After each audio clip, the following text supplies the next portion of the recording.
حاليا نحن أكثر دولة نصدر لها بعد الإمارات، السعودية، سلطنة عمان، الدول الأجنبية عندنا أمريكا، عندنا كذلك بلاد الشام، عندنا الأردن، فلسطين، تركيا. هالدول ما شاء الله، لأن عندهم الأردن تعرف عندهم نفس عندهم نظام المكشات، ما شاء الله عندهم مشتريات. ليبيا كذلك، نسينا ليبيا عندهم سوق جدا قوي.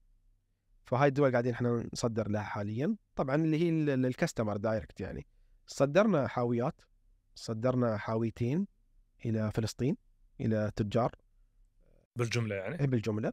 هذه يمكن من المصنع من الرياض بس في لا، دول من عندنا من الإمارات. صدرنا حاويتين إلى فلسطين، إلى محلين مختلفين، والحين إن شاء الله الثالثة قاعدين نشتغل عليها هني في الإمارات، والرابعة بتطلع من السعودية إلى الأردن إن شاء الله.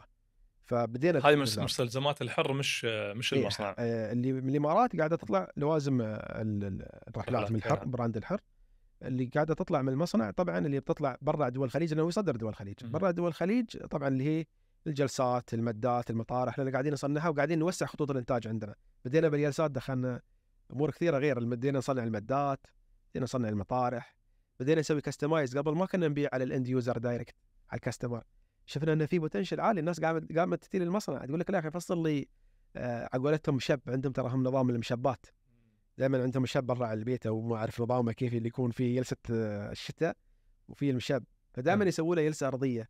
فشفنا لا والله في سوق قوي، ليش ما نستغله؟ بدينا نمسك زباين، فالحمد لله انطلقنا وفتح لنا سوق جديد اللي هو مجال الريتيل، لأنه كان المصنع يبيع بس جملة، الحين صار يبيع جملة وريتيل، يعني اللي هو التجزئة.